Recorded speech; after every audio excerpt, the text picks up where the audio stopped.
নমস্কার বন্ধুরা, welcome to ST unique sports. বন্ধুরা, এই ভিডিওতে আমরা কথা বলবো কিছু ট্রান্সফার আপডেট নিয়ে। তার সাথে সাথে কিন্তু ইস্টবেঙ্গলকে নিয়ে বেশ কিছু আলোচনা রয়েছে। হিজাজি মাহের, আনোয়ার আলীকে নিয়ে বড় আপডেট শেয়ার করার সাথে সাথে আমরা একটু ডুরান্ড কাপ নিয়েও কথা বলবো এই ভিডিওতে। খুবই ইন্টারেস্টিং একটা ভিডিও হবে, শুরু থেকে শেষ পর্যন্ত দেখো। আর ভিডিও ভালো লাগলে সকলে একটা করে লাইক করে দিও। আর যারা চ্যানেলে প্রথমবারের জন্য এসেছো, মনে করে চ্যানেলটাকে সাবস্ক্রাইব করে তার পাশের বেল আইকনটাকে অন করে রেখো। অনেকেই ভিডিও দেখছো কিন্তু সাবস্ক্রাইব করতে হয়তো ভুলে যাচ্ছ, সকলে কিন্তু একটু সাবস্ক্রাইব করে দিও, তাহলে তোমাদের প্রিয় দলের খেলার সমস্ত আপডেট তোমরা এখানে পেয়ে যাবে। তো চলো আর দেরি না করে ভিডিও শুরু করা যাক। তো প্রথমেই যদি আমরা কথা বলি একটু ডুরান্ড কাপ নিয়ে, এবং যেই ম্যাচের দিকে আমি অন্তত তাকিয়েছিলাম যে একটা হাই ভোল্টেজ ম্যাচ হবে এবং শেষ পর্যন্ত হয়তো পেনাল্টি শুট আউট পর্যন্ত যাবে সেই ম্যাচটা, কিন্তু না, সেরকমটা হলো না। যেরকমটা হয়ে আসছে মোটামুটি 10 থেকে 12 বছর ধরে, যে এখনো পর্যন্ত কেরালা তারা ট্রফি পাবে না। মানে আরসিবির মতন হয়ে গেছে, কেরালা খেলবে ভালো তারপরও ট্রফি পাবে না। আজকেও ঠিক তাই, তারা কিন্তু কোয়ার্টার ফাইনাল থেকেই বিদায় নিল। 1-0 গোলে জিতল বেঙ্গালুরু এফসি, আর গোলটা করেছে কে? জর্জে পেরিরা ডিয়াজ, যে কিন্তু একটা সময় কেরালা ব্লাস্টার্স থেকেই খেলা শুরু করেছিল। তো তার প্রতিপক্ষ দল এখন বলতে গেলে হয়ে গেছে কেরালা। তো সেই দলের বিরুদ্ধে গোল করা, এবং গোল কখন করা?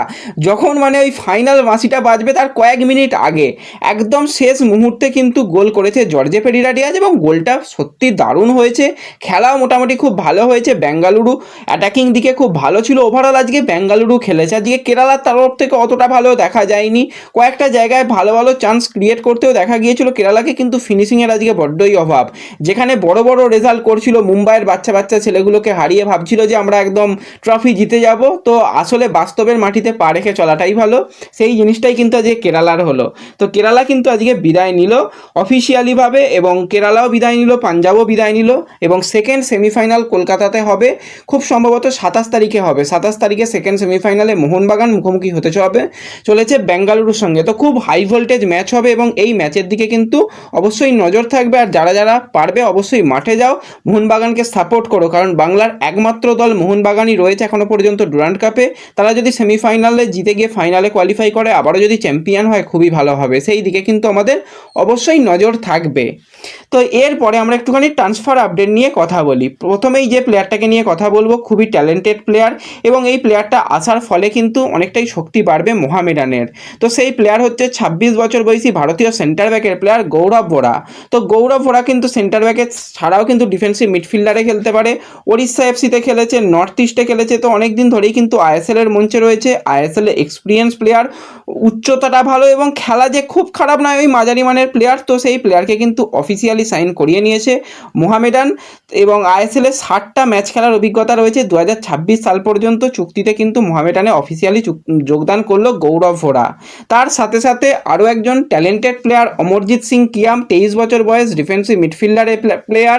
এর আগে কিন্তু ইস্টবেঙ্গলেও খেলেছে। তো সেই প্লেয়ার কিন্তু অফিসিয়ালি মোহামেডানে যোগদান করলো। তার সাথেও কিন্তু 2026 সাল পর্যন্ত চুক্তি করা হয়েছে। তো মোহামেডানের যে সাইনিংয়ের খবরগুলো আগে এসেছিল, তারই কিন্তু এখন অফিসিয়াল আপডেট আসছে, এবং 2 বছরের চুক্তিতেই জোড়া প্লেয়ারকে কিন্তু অফিসিয়ালি সিগনেচার করে নিয়েছে মোহামেডান, এবং তারা কলকাতাতে প্র্যাকটিসও শুরু করে দিয়েছে। তো এরপরে যদি আমরা সরাসরি চলে আসি ইস্টবেঙ্গলের দিকে, যেরকমটা তোমাদের জানিয়েছিলাম যে ইস্টবেঙ্গল কিন্তু আজ থেকেই প্রস্তুতি পর্ব কলকাতায় শুরু করে দিচ্ছে। কোনো রকম টিমকে ছুটি দেওয়া হবে না, এবং যেটা সবথেকে বড় কথা, এতদিন ধরে আমরা দেখেছি যে অনেক সময় মানে ফ্যানেরা গিয়ে প্লেয়ারদের সঙ্গে কথা বলা বা অনুশীলন ক্লোজ ডোর ছিল না। এবার কিন্তু পুরোপুরি ক্লোজ ডোর করা উচিত। আগের বছরও বলেছিলাম যে ভিতরের কি আপডেট রয়েছে সেটা বাইরে যত কম আসবে তত ভালো।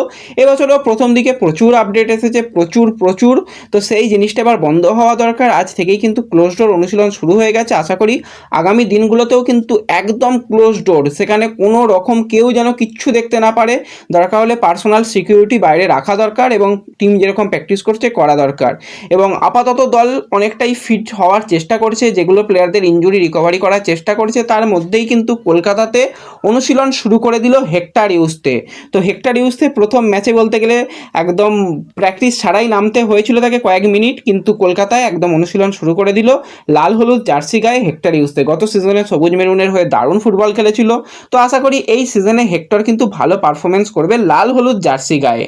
তার সাথে সাথে ইস্টবেঙ্গলের জর্ডানের সেন্টার ব্যাক হিজাজি মাহের কিন্তু এবার ইস্টবেঙ্গল শিবির ছেড়ে তাকে দেশে ফিরতে হচ্ছে, কারণ ইস্টবেঙ্গল শিবিরে থাকলেও সে জাতীয় দলের প্লেয়ার এবং জাতীয় দলে কিন্তু সে ডাক পেয়েছে। পরপর কিন্তু জর্ডানের ম্যাচ রয়েছে, দুটো ফ্রেন্ডলি ম্যাচ রয়েছে নর্থ কোরিয়ার সঙ্গে, তারপর কিন্তু ওয়ার্ল্ড কাপ কোয়ালিফিকেশানের জর্ডানের ম্যাচ রয়েছে কুয়েত এবং প্যালেস্টাইনের সঙ্গে 5 তারিখ এবং 10 তারিখ। তো সেই 4টে ম্যাচের জন্য কিন্তু হিজাজি মাহেরকে তাদের জাতীয় দলে ডাক পাঠানো হয়েছে এবং সেও জাতীয় দলে ফিরে গেছে এবং ইস্টবেঙ্গলের তরফ থেকেও কিন্তু শুভেচ্ছা বার্তা পাঠানো হয়েছে। তো আশা করি হিজাজি মাহের এর আগেও ডাক পেয়েছিল কিন্তু প্লেয়িং 11 বা স্টার্টার এখনও হয়নি। তো আশা করি জাতীয় দলের জার্সি গায়ে কিন্তু কিছু মিনিটও গেম টাইম পাবে এই জর্ডানের সেন্টার ব্যাক, এবং তার দিকে কিন্তু আমাদের অবশ্যই নজর থাকবে এবং সেখানেও প্র্যাকটিসের মধ্যে থাকবে, খুব একটা অসুবিধা নেই। তারও কিন্তু অনেক রকম সমস্যার পরও তাকে খেলতে হয়েছিল। প্রথমে তোমরা জানো যে হিজাজি মাহেরের দাঁত ভেঙে গিয়েছিল, মুখে একটা ইনজুরি, সেখান থেকে খেলতে হয়, হাঁটুতে ইনজুরি, তারপরও খেলতে হয়। কোচ বিশ্রাম দিতে চাইলেও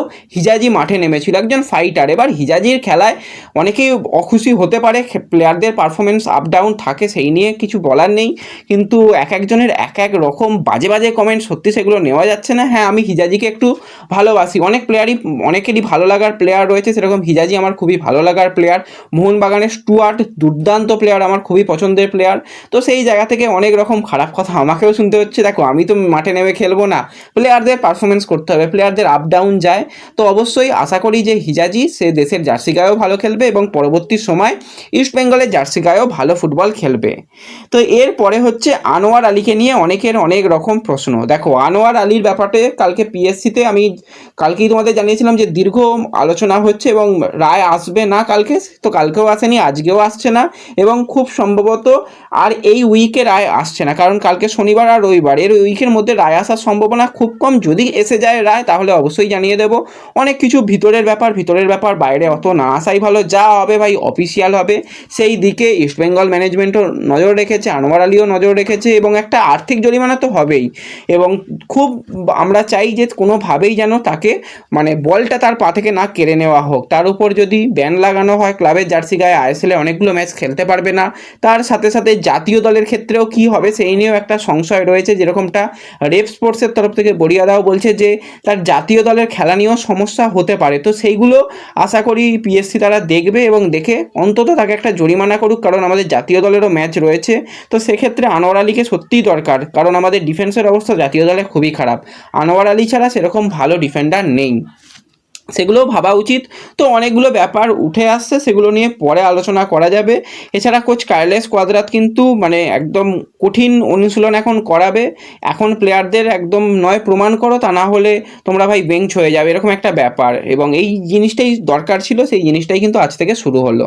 তো এই ভিডিওতে এটুকুই আলোচনা করার ছিল। ভিডিও ভালো লাগলে লাইক শেয়ার করে দিও। তো দেখা হচ্ছে পরবর্তী ভিডিওতে, ধন্যবাদ।